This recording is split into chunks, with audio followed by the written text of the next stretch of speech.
Here we are at the Boneyard at Hawks Haven. We have lots of projects waiting to be worked on. So I want to talk to you for a moment about the standard American dream of being able to hit the open road. And oh wait a minute, the standard American dream is an anchor that's got a picket fence and a mortgage. Where you're at, you just go somewhere else. And you know, there's always something to do, but are we always doing it? And for the answer to that for most people, I think is no. So I'm going to show you, like right here, this is an example of what can be done for very inexpensively, and we can actually start living our lives instead of just trying to make a living, right? Okay, so if this camper was on the lot and it didn't have weeds growing up underneath it, and it had the little door right there, it would sell. Oh, and there's a dent because, and I'm going to show you the damage here in a moment, showing why you shouldn't buy them from the dealerships. Okay, so if this is sitting on the car lot, this would probably cost you, or not car lot, it's a trailer lot or a manufactured living, I don't know, whatever it is.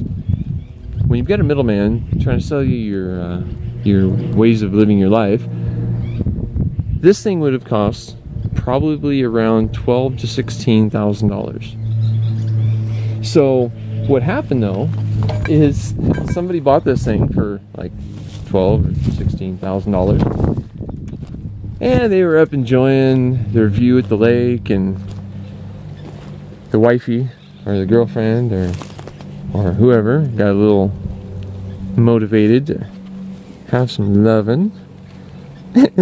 And so the lovin' happened in this cantilevered section, and they broke it. And it's a great display of the quality or lack thereof of craftsmanship that you're getting from the dealership. You know, they use some good components because you're going to have to use them every day, and if every aspect of their thing was just crap, nobody would buy them, which is what I'm suggesting, is that people stop supporting this. You can so I saw a video on YouTube the other day where a couple, they had a really nice camper, and well, they backed into a tree. And so they backed into a tree, and so there was a dent up in the corner of the camper, right? And so what they did is they took out their personal belongings, and they took it to the landfill, and they unloaded it, and then a big bulldozer came over and smashed the rest of it. I mean, all the windows got broke out. I'm surprised they even took the propane out of it. There's probably a regulation for that though, because that's what's happened before. You know, that's why regulations exist. So anyway, so the person that paid $12,000 to $16,000 for this then sold this to me. Instead of taking it to the dump, they sold it to me for $200. Well, when I went to the dealership to buy a window one day, it was almost $200 for one window. And I was like, well, shit, this thing comes with like 8, 9, 10 windows. So I mean, that's got to be worth like $2,000 then, right? But that's not what people think anymore. And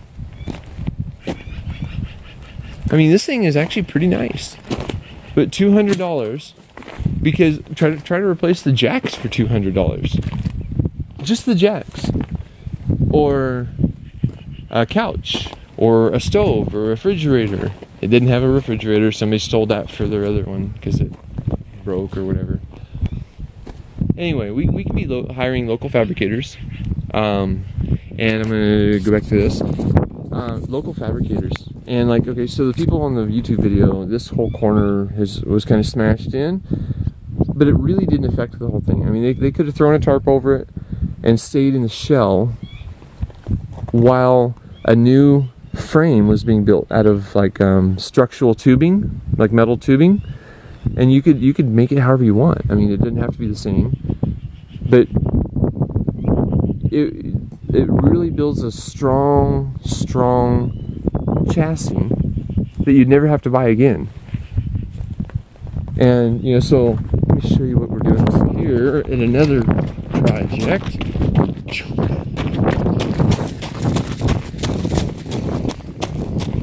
Okay, so this used to be a 15-passenger Ford van. You know, it even went and picked up people so they could. So they went and picked people up so that way they could be close to God when they bring it back to the church. So the engine didn't work, and so they were going to get rid of this thing. So I bought it for $300, right?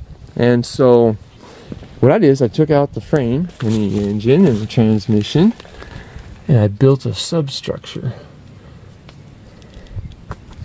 And so what I've done is I've made this thing that was a van. I took out the seats, and you know, there's a lot of junk in here right now, but pretty soon there's going to be a bed that the milk crates can fit underneath, and a toolbox at the back doors.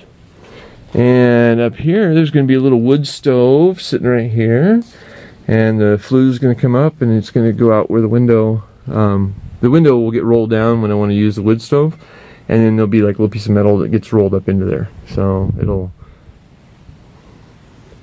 another day you'll see that.